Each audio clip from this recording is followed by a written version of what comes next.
Hello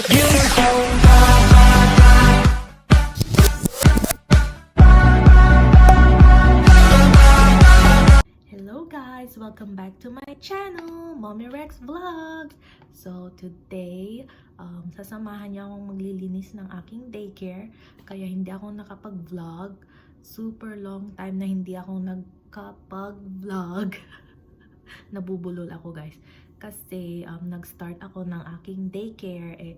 Alam niyo naman, mga paperwork.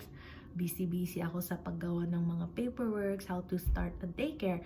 So today, sasamahan niyo akong maglilinis ng aking daycare guys because it's Friday. Today is what? March 25, Friday. So yeah, samahan niyo akong maglinis guys. So this is my daycare's name here in Anchorage, Alaska.